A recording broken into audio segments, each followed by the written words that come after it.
جو ایک ہر خبر کا محور ہوتا ہے، ہر ایشو کا محور ہوتا ہے، ایک نام عمران خان شامل ہے۔ اور یہ خبر اس لیے اہم ہے کہ کہا جا رہا ہے کہ عمران خان ترکیہ جا رہے ہیں، اور یہ کہا ہے سابق وزیر اطلاعات اور انتہائی عام شخصیت سینیٹر سید مشاہد حسین نے۔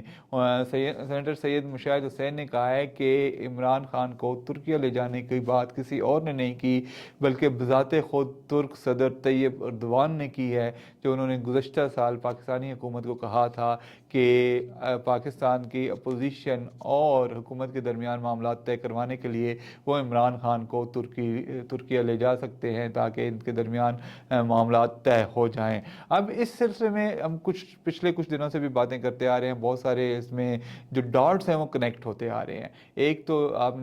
نے کل بھی آپ کو بتایا تھا کہ سہیل آفریدی جو کہ وزیر اعلیٰ ہیں خیبر پختونخوا کے پی ٹی آئی کے، اور وزیر اعظم شہباز شریف کی کل ملاقات ہوئی تھی، اور ملاقات کافی اچھے ماحول میں ہوئی، اور اس ملاقات سے پہلے اور اس کے بعد سہیل آفریدی کے لہجے میں بہت تبدیلی آئی ہے، ان کا لب و لہجہ یکدم شیریں ہو گیا، اور وہ اچھی اچھی باتیں کر رہے ہیں، وہ دہشت گردی کی مذمت بھی کر رہے ہیں، وہ حکومت کے ساتھ بیٹھنے کے لیے کی باتیں بھی کر رہے ہیں، اور وہ تعاون کی یقین دہانیاں بھی کروا رہے ہیں۔ تو اس کے علاوہ بھی وہ کہتے ہیں کہ ہم ہر لحاظ سے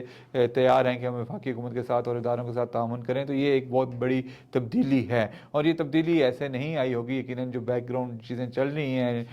عمران خان کی رہائی کے حوالے سے، یقیناً یہ اس کا حصہ ہے۔ اس کے علاوہ ایک اور آج اہم واقعہ ہوا ہے کہ بشرا بی بی کی ایک بیٹی مبشرہ اور ان کی بھابھی مہر النساء کو 3 ماہ بعد ان سے ملاقات کی اجازت ملی ہے۔ یہ بھی ایک عام پیش رفت ہے، 3 ماہ تک ان کو ملاقات کی اجازت نہیں دی گئی، اور اب توقع کی جا رہی ہے کہ شاید عمران خان کی ملاقاتیں بھی کھل جائیں۔ اس کے ساتھ ایک اور آج بڑی اہم ٹرانسفر ہوئی ہے، وہ ہوئی ہے جناب آئی جی پنجاب صاحب کی۔ ویسے تو یہ ایک روٹین کی ٹرانسفر ہے، لیکن آپ کو یاد ہوگا کہ کچھ عرصہ پہلے ہم نے خبر دی تھی کہ اڈیالہ جیل کے سپرنٹینڈنٹ کی بھی ٹرانسفر ہوئی ہے۔ اب جو عام پوسٹیں ہوتی ہیں وہاں جو ٹرانسفر ہوتی ہے وہ روٹین کی ٹرانسفر نہیں ہوتی ہے۔ اڈیالہ جیل کے سپرنٹینڈنٹ کی پوسٹ بہت عام پوسٹ ہے جب تک عمران خان اور وہاں پر موجود ہیں، اور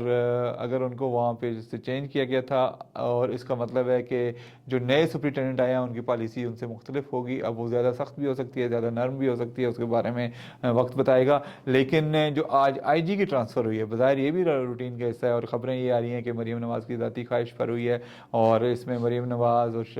وزیر اعظم شہباز شریف اور محسن نقوی جو وفاقی وزیر داخلہ ہیں، حمزہ شہباز، ان کے درمیان کافی اس میں کھینچا تانی بھی تھی کہ کس کو نیا آئی جی لگایا جائے یا انہی کو برقرار رکھا جائے۔ لیکن پھر یہ خبریں آئی ہیں کہ بالآخر مریم نواز نے ان کو ہٹا کر اپنے فیورٹ آفیسر کو آئی جی لگانے کا فیصلہ کیا۔ لیکن ڈاکٹر عثمان انور وہ شخصیت ہیں جنہوں نے 9 مئی کے بعد پی ٹی آئی پر بہت زیادہ کارروائیاں کی ہیں، بہت زیادہ گرفتاریاں کی ہیں، انہوں نے بہت زیادہ جو ہے پرتشدد ایکشن لیے ہیں پی ٹی آئی کے ساتھ۔ تو ان کا یہاں سے ہٹائے جانے کا مطلب یہ ہے کہ اب شاید پنجاب میں ان کاموں کے لیے ان کی ضرورت نہیں رہی۔ کیوں نہیں رہی اس کا ہم کچھ نہیں کہہ سکتے، ہو سکتا ہے آنے والے آئی جی کی کوئی مختلف پالیسی ہو سکتا ہے اوور آل پالیسی چینج کی جا رہی ہو، لیکن اگر اس کو ڈیل کی طرف لے کے جایا جائے، ڈاٹ کنیکٹس کیے جائیں، تو یہ بھی ایک اہم واقعہ ہو سکتا ہے۔ وقت بتائے گا کہ کیا ہوتا ہے، آگے چل کے ہم دیکھیں گے کہ اس بارے میں کیا ہو سکتا ہے اور کیا نہیں ہو سکتا۔ لیکن یہ کہ اب تک جو ہے وہ یہ کافی دلچسپ چیزیں ہو رہی ہیں اور دلچسپ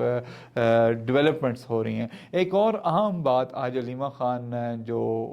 گئی تھیں اڈیالہ جیل، ان کی ملاقات تو آج بھی نہیں ہو سکی، لیکن انہوں نے بڑی دلچسپ ایک بات کی ہے، انہوں نے کہا جی کہ ان کو عمران خان کا علاج نہیں، رہائی چاہیے۔ اب یہ بڑی انٹرسٹنگ بات ہے کہ ایک بہن بھائی کا علاج نہیں چاہ رہی، ٹھیک ہے رہائی بھی ضروری ہے، رہائی کے لیے بھی کوشش کرنی چاہیے، لیکن یہ نہیں کہنا چاہیے کہ علاج نہیں چاہیے۔ علیمہ خان کا کہنا ہے یہ کہ یہ نان ایشو ہے، اس کو ایشو بنایا گیا ہے تاکہ توجہ ڈائیورٹ ہو 8 فروری کے احتجاج کی طرف سے، لیکن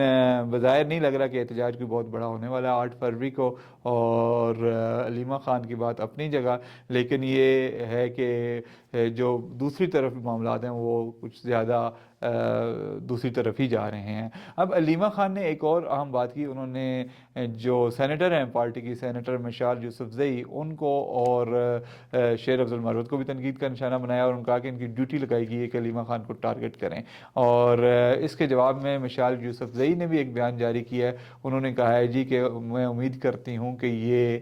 جو بات علیمہ خان نے میرے بارے میں کی ہے انہوں نے نہیں کی ہوں گی اور یہ اے آئی جنریٹڈ ہوگی، کیونکہ عمران خان نے ان کو ایسی باتیں کرنے سے منع کیا ہوا ہے، اور اس سے قبل بھی جب انہوں نے ایسی ایک بات کی تھی تو اس کے بعد انہوں نے ڈیرہ جل جا کر کہا تھا کہ نہیں یہ تو اے آئی جنریٹڈ ہے۔ تو یہ ایک پارٹی میں پی ٹی آئی میں بھی کھینچا تانی بھی چل رہی ہے، اور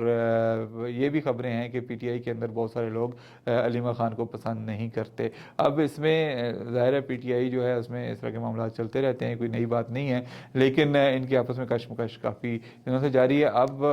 وہ کس حد تک عمران خان کو رہا کروا سکتے ہیں، کس حد تک ڈیل کی طرف پیش رفت ہو سکتی ہے، یہ نہیں ہو سکتی، اس کے بارے میں آنے والے دنوں میں پتہ چلے گا۔ یہ ہو بھی سکتا ہے، نہیں بھی ہو سکتا، اس وقت تک جب تک کوئی اتھینٹک معلومات نہ آئے ہم اس کے بارے میں کوئی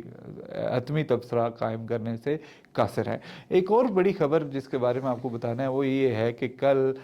صدر ٹرمپ اور ان کے بارے میں جو ہے مودی کے آپس میں بات چیت ہوئی ہے، اور انہوں نے آپس میں تجارتی ڈیل کے بارے میں بات کی ہے، جو کہ اب ٹیرف جو ہے انڈیا پر وہ 25% سے کم ہو کر 18% کر دیا ہے، کیونکہ صدر ٹرمپ کو مودی نے فون کیا تھا اور ان کے آپس میں بات چیت ہوئی، اور انڈیا اس کو بڑا سیلیبریٹ کر رہا ہے۔ وزیر اعظم مودی نے خود ٹویٹ کی تھی اس بارے میں، صدر ٹرمپ نے ان سے پہلے ٹویٹ کی تھی، اور اس کو سیلیبریٹ کرنے کی کوشش کی جا رہی ہے۔ لیکن دوسری طرف انڈین اپوزیشن کا یہ کہنا ہے کہ یہ در حقیقت یہ سرنڈر کیا ہے انڈیا نے، کیونکہ اس کی وجہ یہ ہے کہ انڈیا نے یہ اپنا 7% ٹیرف کم کروانے کے لیے نہ صرف روس کے ساتھ اپنے تجارتی تعلقات کو نقصان پہنچایا ہے، ان سے جو تیل خرید رہے تھے وہ تیل جو ہے اس کو خریدنا بند کر دیا ہے، انہوں نے ایران کے ساتھ سے بھی سرمایہ کاری نکالی ہے، ان کو چابہار پورٹ سے ہاتھ دھونا پڑا ہے، اور اس سے سب سے بڑھ کر انہوں نے 500 ارب کی امریکی مصنوعات جو ہیں وہ خریدنے پر اتفاق ظاہر کیا ہے، جس کا مطلب یہ ہے کہ جو میڈ ان انڈیا کا کنسیپٹ مودی گورنمنٹ بہت زیادہ اس کو